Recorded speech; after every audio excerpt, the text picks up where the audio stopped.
나는 주께서 내 심령에 함께 계시기를 바라노니 은혜가 너희와 함께 있을지어다. 아멘. 네, 함께 기도하며 감사합니다. 너무 많이 봐주십시오. 고맙습니다. 오늘 디모데후서 마지막 장 내용을 보게 됩니다. 바울 서신과 함께 교회 세우기라는 이름으로 바울 서신을 살핀 지 한 2년 전인 것 같은데요. 오늘까지 하면 348회의 말씀을 나눈 것 같습니다.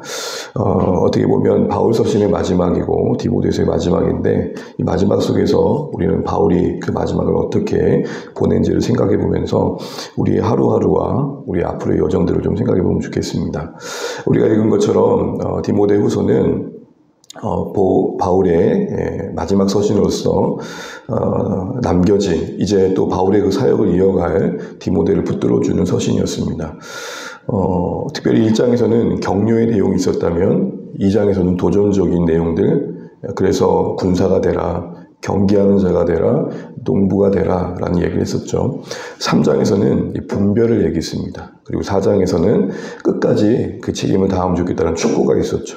격려와 도전, 분별과 촉구, 요게 주된 내용이었습니다. 이제 10절부터는 어떻게 보면 앞에서의 내용은 바울이 디모데에게 뭔가를 이야기하는 필요를 채워주는 부분이 있었다면 이제는 바울이 그 자신의 필요를 부탁하고 있는 내용들을 보게 됩니다. 그래서 주된 내용들을 보게 되면 디모데가 어서 오기를 바라는 내용이 먼저 언급되고 있는 걸 보게 됩니다. 9절을 보십시오. 너는 어서 속히 내게로 오라. 21절 볼까요? 너는 겨울 전에 어서 오라. 어서 오라는 말이 앞뒤를 감싸고 있습니다. 결국 주된 내용은 디모데야, 네가 나한테 빨리 오면 좋겠다. 특별히 시점도 언급하고 있는 게 겨울 전에 어서 오라는 거죠.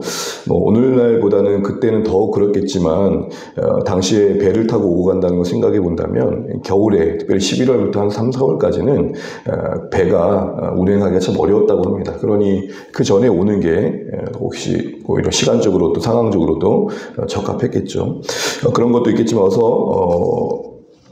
봐야 될 상황들이 이제 곧 죽음을 앞둔 바울의 입장에서는 겨울이 지나고 나면 못 볼 수도 있다는 생각을 하니까 더욱더 그랬을 것 같습니다.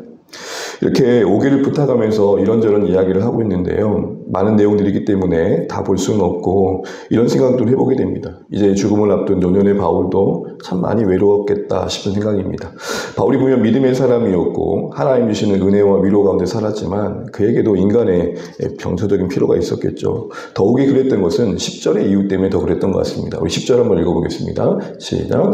대마는 이 세상을 사랑하여 나를 버리고 데살로니가 갔고 글레스게는 갈라디아로 디도는 달마디아로 갔고 오늘 여기 보시게 되면 글레스게, 디도 그리고 데마가 언급되는데 글레스게와 디도는 사역의 이유로 파송된 것 같습니다. 그런데 굳이 데마만큼은 가장 먼저 언급되면서 이렇게 되어 있습니다. 이 세상을 사랑하여 나를 버리고 라고 되어 있습니다. 바울을 버렸다는 것은 뭘 의미할까요? 예수님을 버렸다, 주님을 버렸다, 신앙을 궁극적으로 포기했다라기보다는 바울과 함께하는 이 헌신의 길에서 이탈했다라고 보는 게 맞을 것 같습니다. 그가 데살로니가 갔다고 할 때 아마 그가 가장 익숙한 곳, 갈만한 곳을 갔다라는 거겠죠. 특별히 이 데마의 떠남은 특별히 누가가 11절에 보게 되면 여전히 끝까지 바울과 함께하고 있는 모습과 대조됩니다. 데마는 떠났지만 누가는 끝까지 함께 있다. 그런 의미에서 오늘 이 데마의 떠남은 현실적인 타협 속에서 이탈한 것임을 보게 됩니다. 끝까지 바울과 함께 동역의 길을 가지 못한 모습을 보여주는 거죠. 주님을 포기한 건 아닌데 좁은 길은 떠난 겁니다. 오늘날도 이런 어떤 떠남은 주변에도 이렇게 찾아보기에 어렵진 않은 것 같습니다. 건강한 교회 한번 세워보자고 초심을 가지고 시작했던 선한 일들이 이런저런 일들로 인해서 흩어지거나 때로는 그 시작을 끝까지 완수하지 못하는 경우들을 우리가 종종 봅니다. 오늘 데마도 자세한 내용은 많지 않지만 분명하게 이렇게 말합니다. 이 세상을 사랑하여. 여러분 성경을 보시면 세상을 사랑했다고 하지 않습니다. 이 세상을 사랑했다. 이 세상이 뭐랄까요? 데마가 현실적으로 마주한 그 세상. 그 지금 당장에는 가장 커 보였던 그 세상. 오늘 데마가 볼 때 이 바울의 노년의 모습은 그리 매력적이지 않았을 것 같습니다. 주님을 위해 살았다고 하는데 그의 끝은 차가운 감옥 안에 마무리를 하고 있습니다. 여러분, 그 누가 이런 노년을 생각할 수 있을까요? 우리의 노후가 이렇게 될 거라고 그 누가 상상할 수 있겠습니까? 만약 우리의 노후가 이렇게 맞춰지는 거라고 한다면 여러분 끝까지 주님을 따를 수 있으시겠습니까? 오늘 바울의 이런 현실적인 모습들을 보면서 데마도 많은 고민을 했을 겁니다. 그 누구도 그의 떠남을 책망하거나 질책하거나 정죄할 수 없는 것은 바울 자신도 이렇게 이야기하고 있는 걸 보게 됩니다. 16절 보실까요? 16절 시작. 내가 처음 변명할 때에 나와 함께한 자가 하나도 없고 다 나를 버렸으나 그들에게 허물을 돌리지 않기를 원하노라. 16절 말씀은 앞에 데마를 포함해서 뒤에 이어지는 그를 괴롭혔던 알렉산더라는 사람, 아마 이 사람 때문에 13절을 보시게 되면 드로아에 있다가 갑자기 붙잡혔던 것 같습니다. 14절에 엘라트라는 사람이 해를 끼쳤다고 할 때 이 사람은 디모데전서에도 한 번 더 언급되죠. 아마도 바울이 잡히는 데 있어서 결정적인 제보를 한 것 같습니다. 그래서 바울이 이렇게 넘어가까지 이렇게 감옥에 같이 오게 된 것이죠. 그런 상황에서 알렉사를 포함해서 뒤에 보게 되면 처음 변명할 때, 여러분 이전에 그 로마 당시에는 자신을 변론할 기회가 주어졌었습니다. 본격적인 심판을 하기 전에, 이 심판을 하기 전에 자기 변명의 기회가 주어졌을 때도 많은 사람들이 바울을 지지해 주지 않았다는 겁니다. 바울 그런 사람 아닙니다. 그가 전하는 복음이 정말 선한 겁니다. 이렇게 해주는 사람이 있었으면 좋았을 텐데 16절에 뭐라 그럽니까? 다 버렸다 그럽니다. 그런데 그런 상황을 마주하고 있는 바울의 고백을 보십시오. 뭐라고 얘기하고 있습니까? 16절 끝절 그들에게 허물을 돌리지 않기를 원하노라. 저는 이 말씀이 제 마음이 여운이 남았습니다. 원한다라는 이 표현은 원어의 의미는 기도합니다입니다. 무슨 말이죠? 바울도 원한이 생긴다는 겁니다. 알렉산더를 생각하면 분이 나고 데마를 생각하면 속상하고 배신감을 느낀다는 겁니다. 자신을 변명해 준 그 기회, 변론할 수 있는 기회에 뒤돌아섰던 그들을 생각하면 너무 속상하더라는 겁니다. 그런데 바울은 하나님께 기도합니다. 하나님, 내가 그들에게 허물을 돌리지 않기를 원합니다. 이것은 조금 더 의역한다면 이런 기도일 것입니다.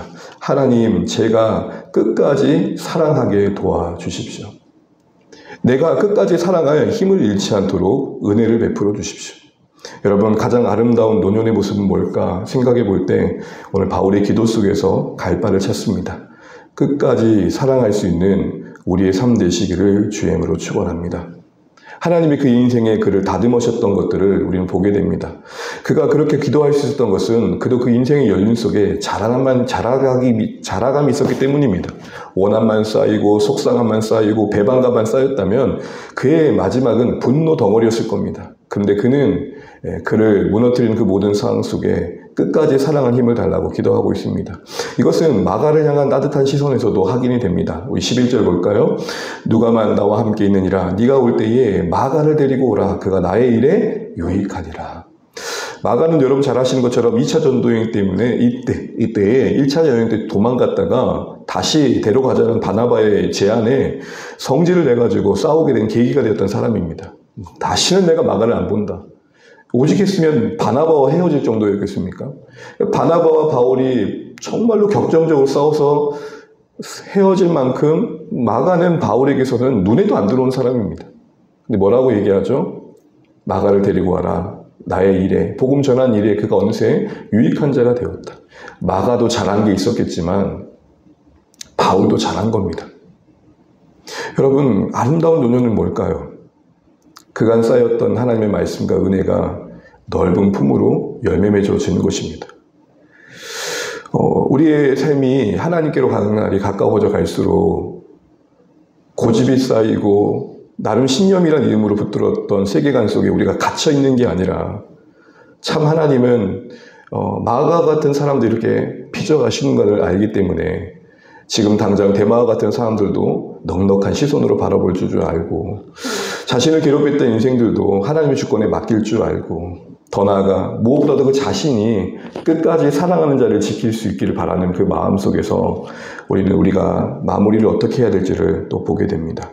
끝까지 사랑하는 것, 그것이 우리가 해야 될 일입니다. 그래서 여러분 뒤에 보시면 바울은 디모데에게 여러 사람들의 안부와 문안을 나눠줍니다. 그리고 특별히 20절을 보시게 되면은 드로비모라는 사람이 병들어 있다.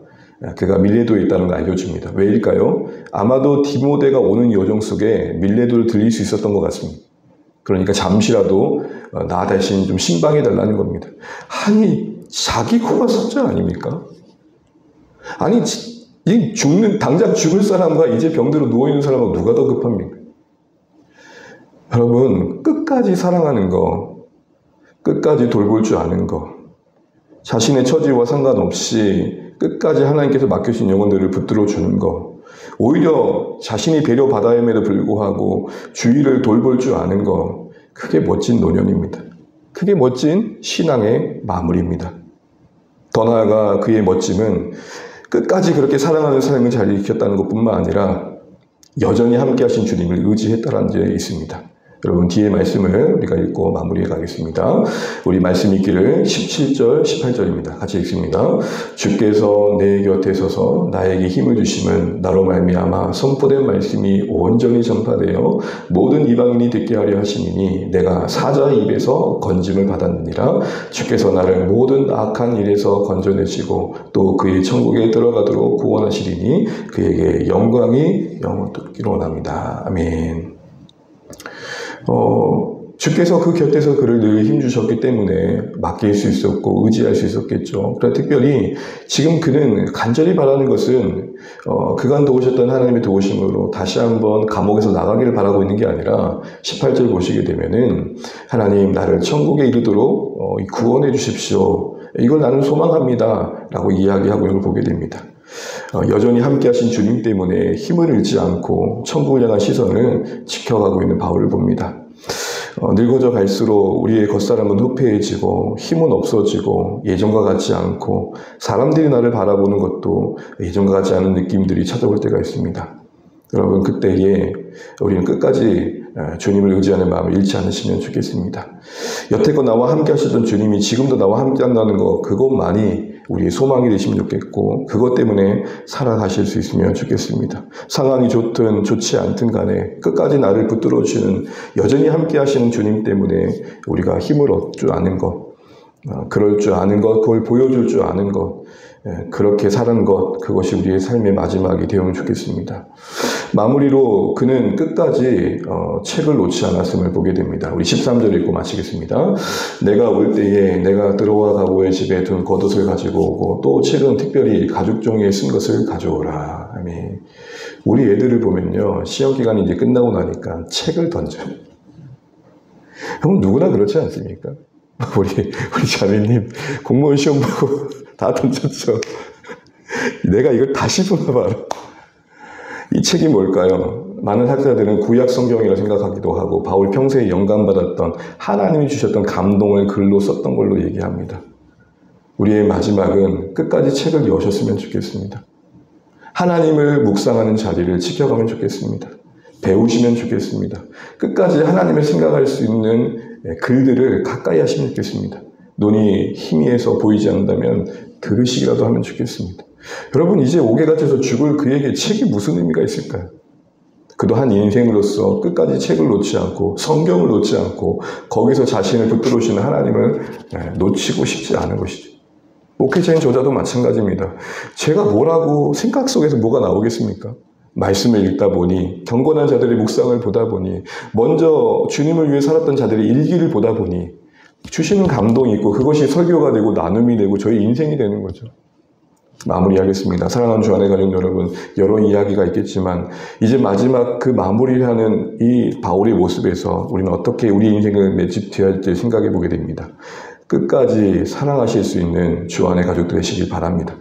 이걸 위해서 기도했던 바울을 기도하십시오. 하나님, 내 모든 원한을 그들에게 돌리지 않길 원합니다.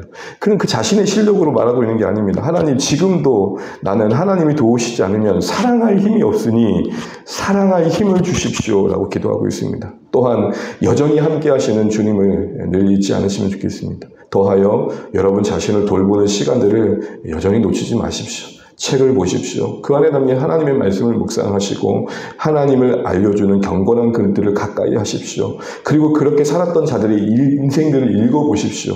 그럴 때 우리가 끝까지 욕망에 붙들리거나 인생에 붙들리거나 이 대마와 같이 마주한 이 세상이 무너지지 않을 수 있을 것입니다.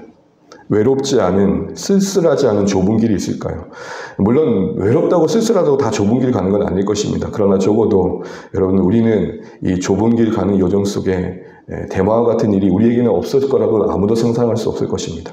그래서 우리에게 필요한 게 뭡니까? 바울이 기원하는 것처럼 은혜가 필요합니다. 앞서 말씀드렸던 그 모든 것들이 우리에게 은혜를 주는 수단입니다. 끝까지 사랑할 때 하나님 우리에게 은혜 주십니다. 끝까지 내 곁에 계신 주님 바라볼 때 우리에게 은혜 주십니다. 끝까지 말씀을 함께하고 묵상하며 살아가는 그 자리에 우리에게 은혜를 주십니다. 그런 마음으로 우리 22절 우리 자신을 축복하며 우리 옆에 있는 성도들을 축복하고 주한의 교회를 축복하는 마음으로 우리 22절 읽고 마치겠습니다. 시작. 나는 주께서 내 심령에 함께 계시기를 바라노니 은혜가 너희와 함께 있을지어다. 아멘. 기도하겠습니다. 우리 384회라는 긴 여정 여기까지 왔습니다. 다 기억할 수는 없겠지만 어쩌면 우리가 어떻게 우리의 인생을 살아가야 될지, 우리 교회가 어디로 가야 될지, 그리고 우리의 마무리를 어떠해야 될지를 그래도 그때마다 주셨던 은혜 속에서 주셨던 마음들이 있어 여기까지 오셨을 것입니다. 계속해서 우리는 책을 놓으면 안 될 것입니다. 디모데후서가 끝났지만 우리는 계속해서 말씀을 묵상해야 되고 계속해서 책을 가까이 해야 됩니다.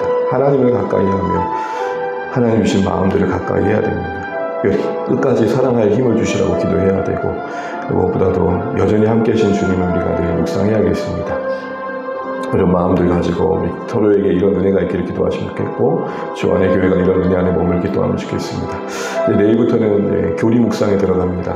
웨스민스터 소율입니다. 107문을 나눌 텐데 이것이 쌓여갈수록 우리 신앙의 틀이 견고하게 잘 자리매김하면 좋겠습니다. 이런 여정이 될 수 있도록 기도해 주시고 주 안의 교회 성도들 이 자리에 함께하지 않더라도 또 유튜브를 통해서라도 말씀 안에 한 물결 이루어가고 견실하게 세워져가는 주 안의 공동체 되었으면 좋겠습니다. 우리 교회를 위해서 또 각자 기도 좀 모아주시고 함께 기도하겠습니다. 기도하겠습니다. 하나님 은혜를 감사합니다. 오늘도 우리에게 은혜를 주셔서 이 새벽에 이 말씀 앞에 서게 도와주시고